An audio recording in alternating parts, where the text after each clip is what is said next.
There is a moment when the air changes, when the silence becomes heavy, and the soul seems to hold its own breath. A shiver crosses the skin, as if something invisible were trying to be born from within. You can't explain it, but you feel it. You feel that something is reaching its limit. You feel that an entire cycle is about to break. You feel that there is something inside you that can no longer live the way it did before. And as this voice reaches you, something begins to move. You will walk through old shadows, painful memories, cycles that have repeated for years and that have left deep marks on the way you relate to money, to financial life, to your own sense of worth. Little by little, your mind will begin to open. Your vibration will begin to rise. And money, the flow of money, will begin to move, to unlock, to illuminate.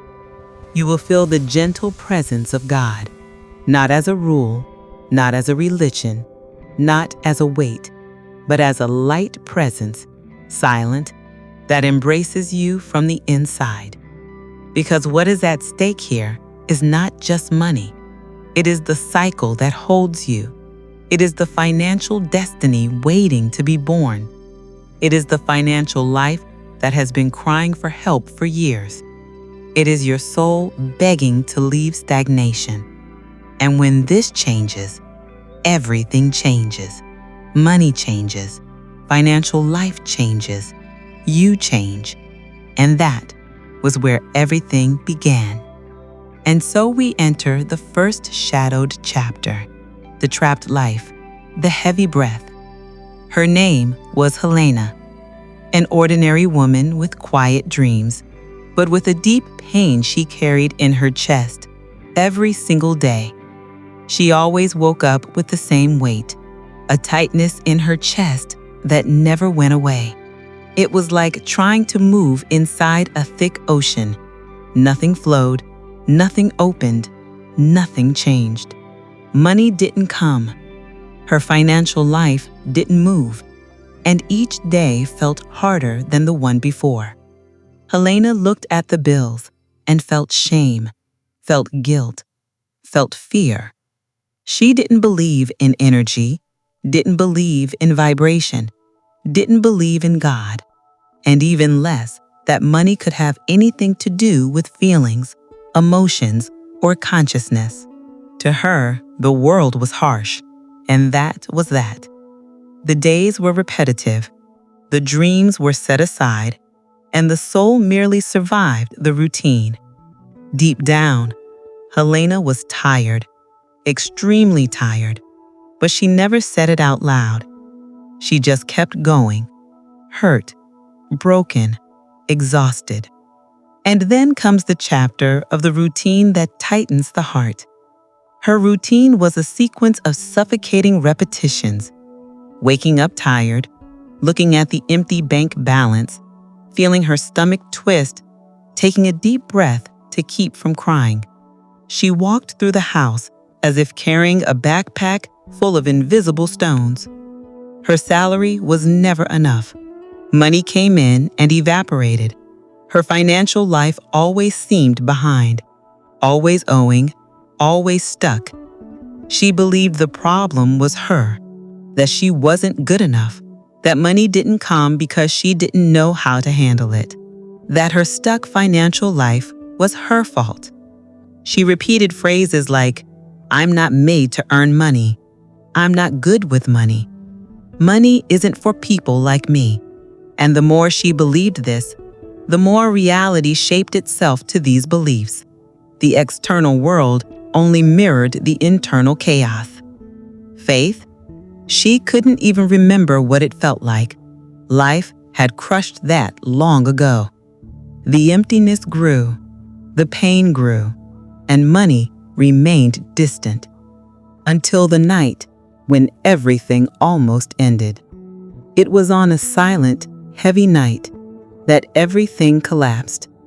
Helena came home exhausted, emotionally broken, her body begging for rest and her mind pleading for help. She placed the keys on the table, and the sound echoed through the empty house like a cruel reminder of how alone she felt. Bills were scattered everywhere. Charges, invoices, overdue deadlines, amounts she had no way to pay. The weight of money, or the lack of it, invaded her chest with violence. The air grew heavy. Her breath faltered. Her eyes burned. And she thought something she had never had the courage to admit. "I can't take this anymore." The phrase left her like a whisper, like a cry for help, like surrender. Silence answered. A silence so deep it felt solid, as if it could be touched. Helena collapsed to the floor, sat hugging her knees, and finally broke down. There was no strength left, no resistance, no masks. It was the end. Or, at least that's what she thought. Because on that night, in that silent collapse, in that moment of profound darkness, Helena thought it was the end. Without imagining, it was the beginning. And so we enter the chapter of the silent collapse. When Helena sat on the living room floor, there was no scream, no explosion, no drama. There was silence. A silence so deep it seemed to have weight. A silence that settled inside her, filling every space that had once been packed with attempts to be strong all the time. She wrapped her arms around her knees, rested her forehead on them, and stayed there. The bills scattered on the table seemed to watch her, as if they were witnesses to how much she carried alone. The lack of money hurt. Her blocked financial life wounded her. The emotional weight felt like it was crushing her chest. She could no longer hold her breath. She could no longer carry all of that. It was as if she were locked inside a windowless room, trying to find air where there was none left. There, on that cold floor, something broke. It wasn't just exhaustion. It was a kind of spiritual fatigue. Her soul was tired. For the first time, Helena felt she had reached the point where either she broke completely or something new was born. She was at the limit of years of struggle, the limit of years trying to solve everything alone, the limit of years believing that the problem was her. She closed her eyes and let her body collapse. It was the breakdown, the silent collapse that precedes deep rebirths. And now we step into the chapter of memories that crack the soul. In the heavy silence of the room, with her eyes still closed, the memories began to return. They came like waves, first gentle, then intense, then painful. Old phrases, voices stored in a forgotten corner of her mind. Money doesn't grow on trees. Money is only for those born with luck. Money isn't for people like us. Who do you think you are to want more? Choose a safe profession. Don't think about dreams. These phrases grew inside her, like twisted roots, trapping her relationship with money. Each one became a belief, and each belief became a barrier. They turned money into a threat, turned financial life into pain, turned her financial destiny into a prison.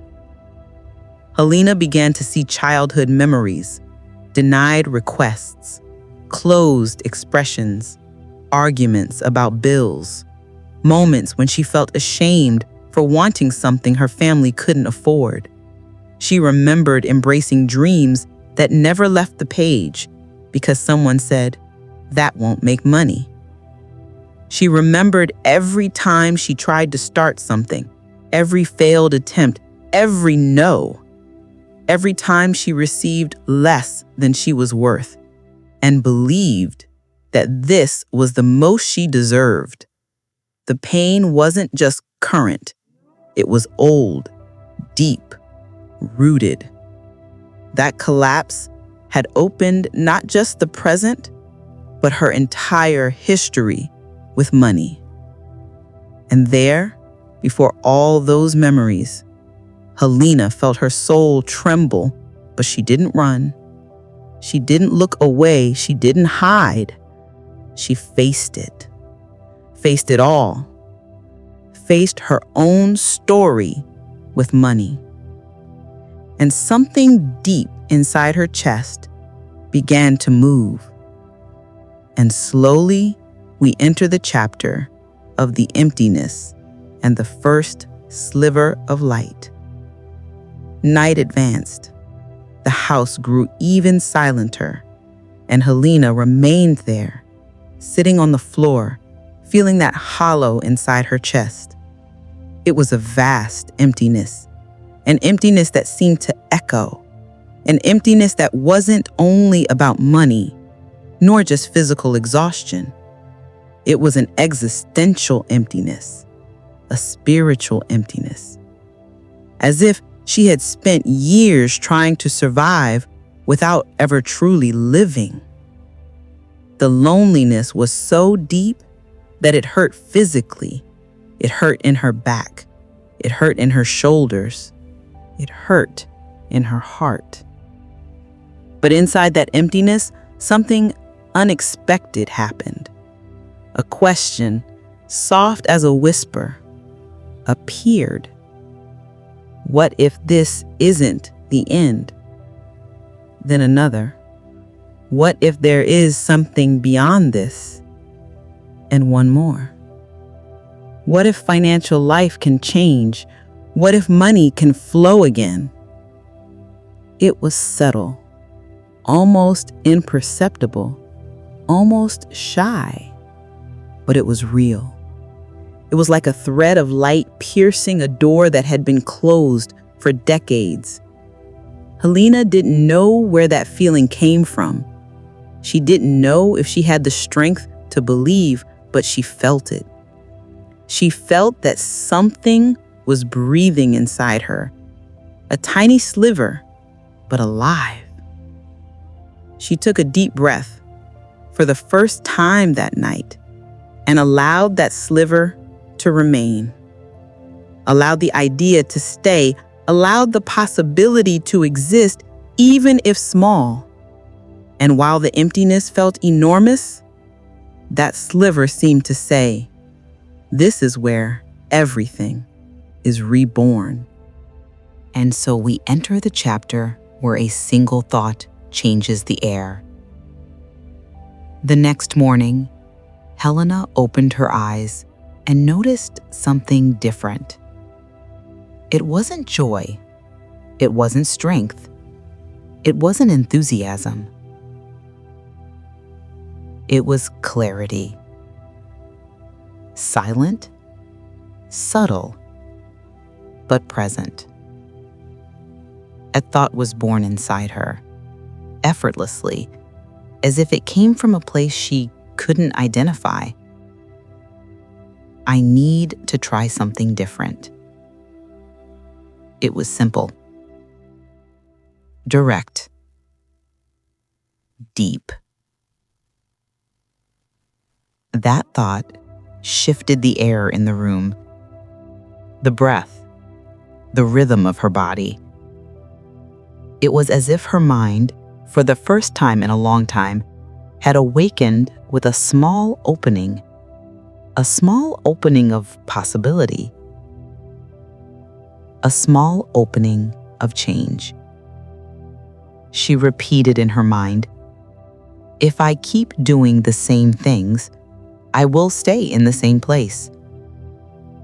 If I keep treating money the same way, money will keep acting the same way with me.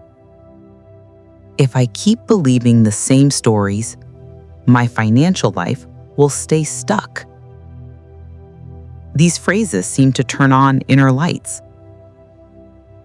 For the first time, Helena noticed that maybe, just maybe, money wasn't the enemy.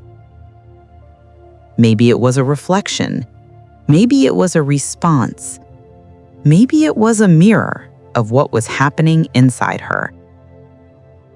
And with that realization, a new thought formed.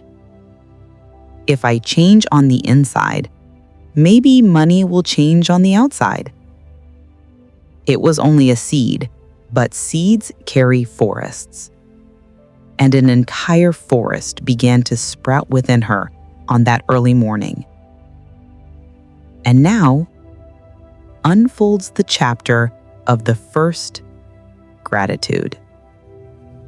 Helena stood up slowly, walked to the window, and felt something unexpected, the urge to give thanks.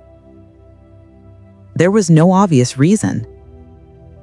The bank balance was still low, the bills were still there, her financial life had not changed yet, but something inside her asked for gratitude. Thank you.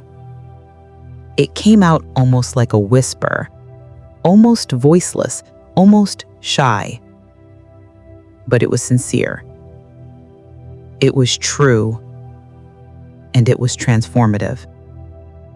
When that gratitude came out of her chest, a different energy seemed to move through her body.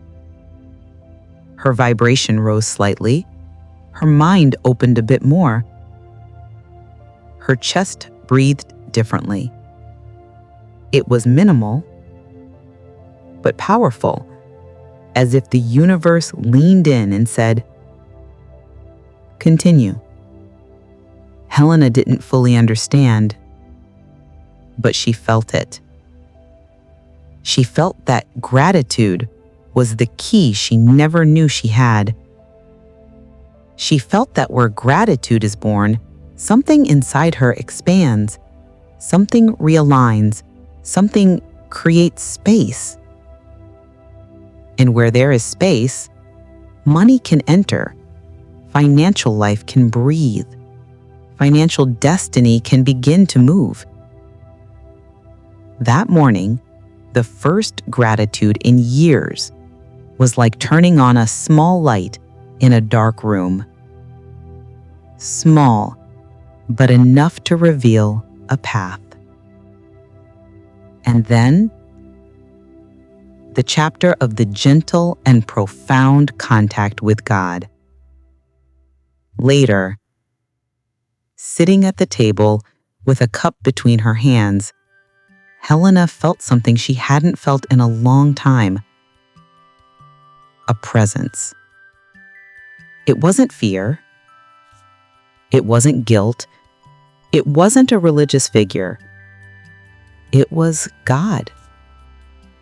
In the softest, most silent form the human heart can feel.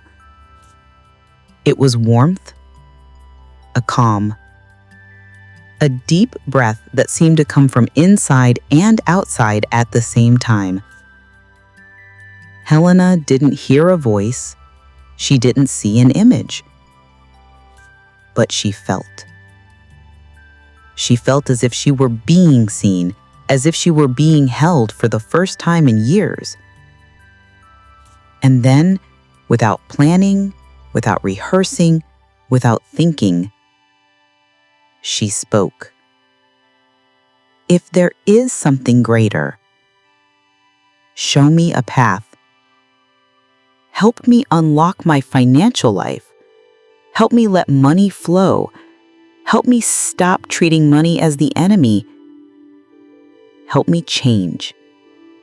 The words came out trembling, but true.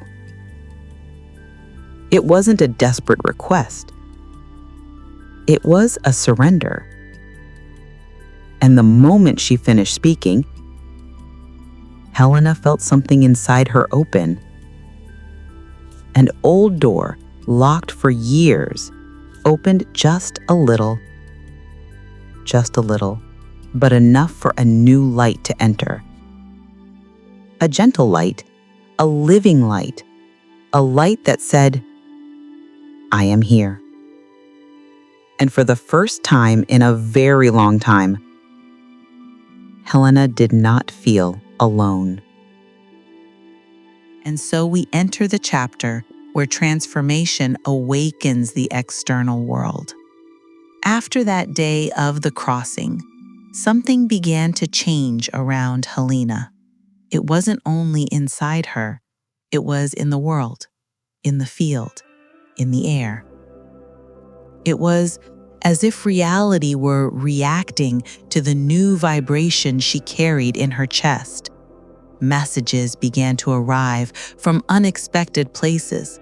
People she hadn't seen in months sent greetings, requests, small opportunities, but real ones.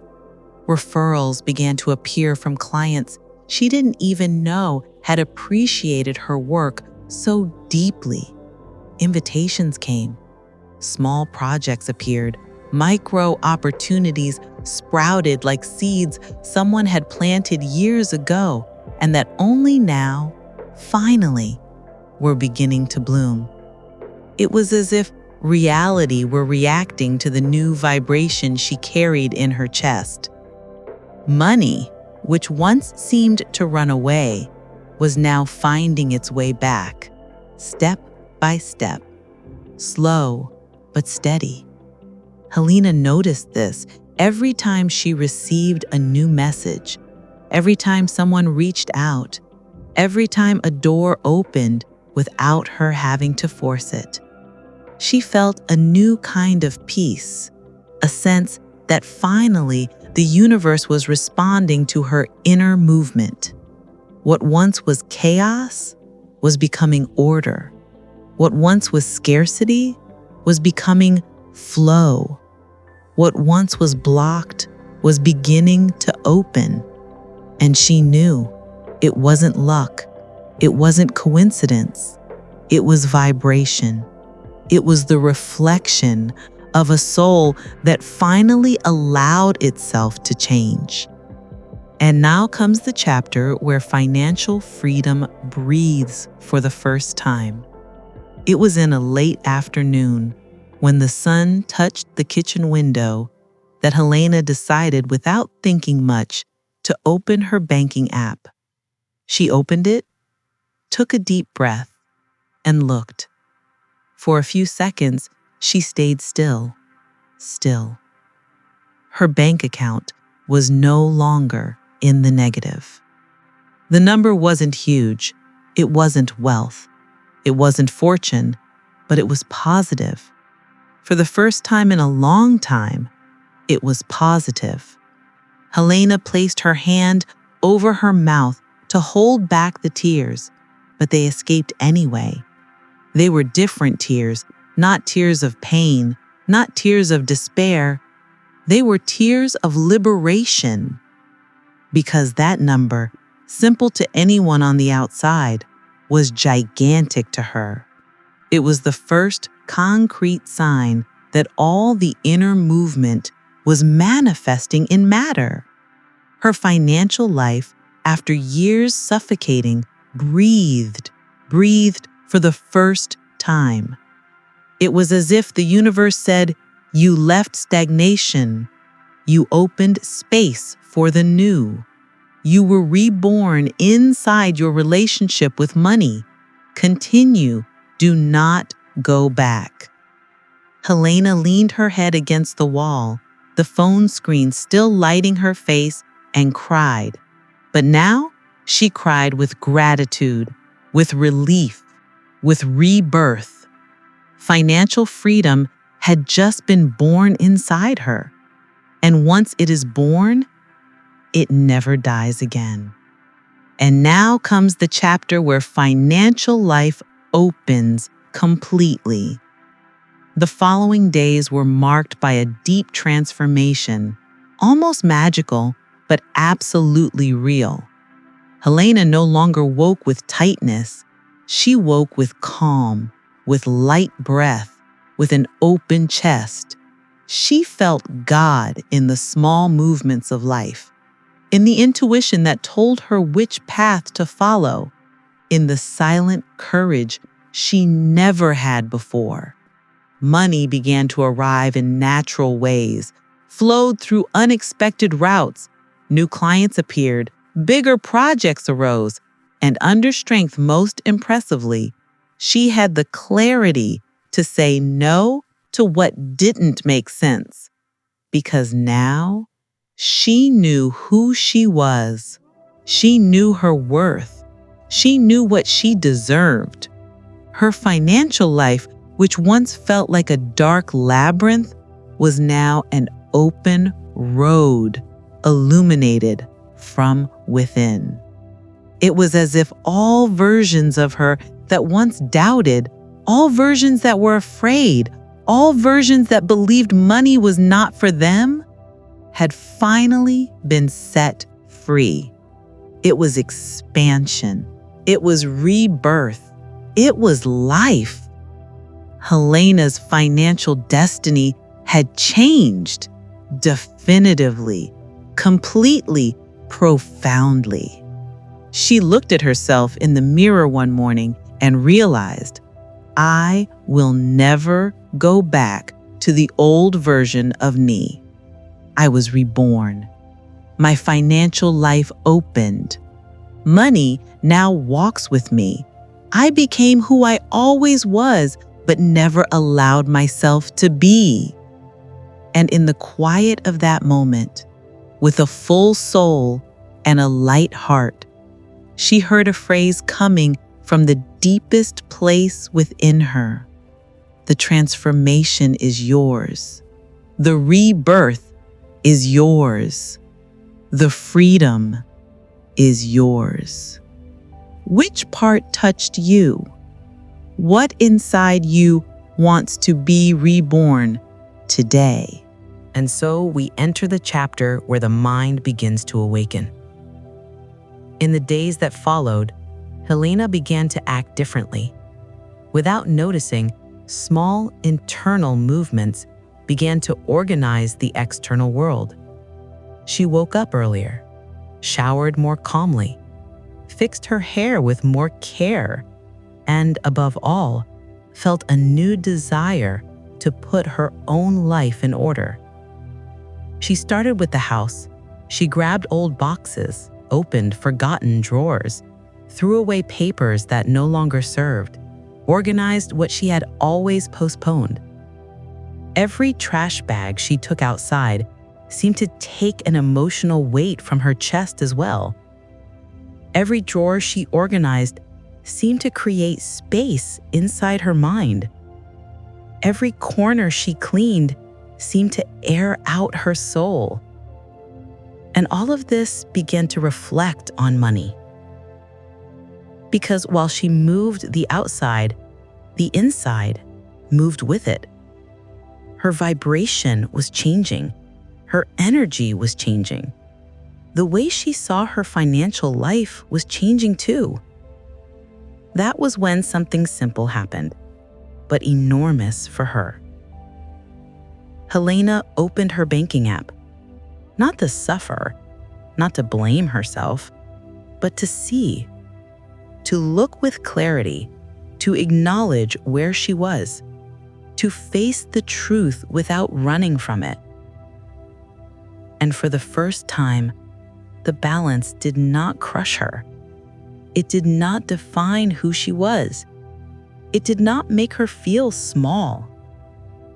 She took a deep breath and thought, this is where I start. This is what I align with. The money was still little. Her financial life was still tight, but the internal feeling was different. It was as if an inner voice whispered, it's okay. You're going. You're changing. Keep going.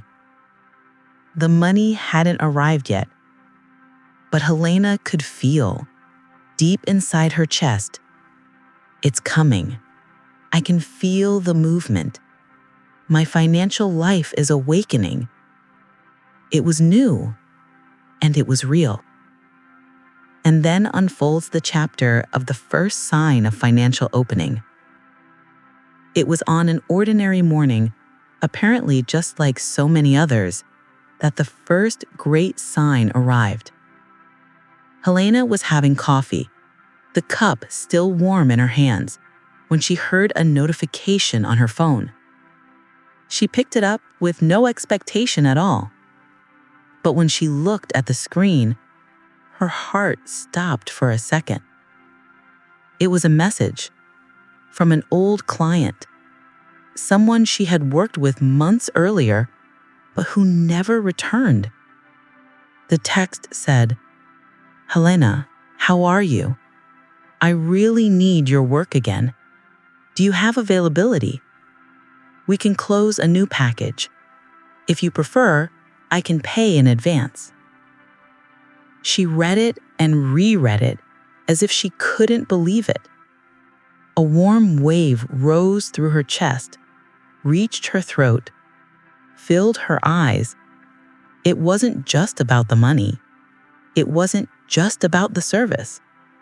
It was about movement, about flow, about her financial life showing the first signs of rebirth.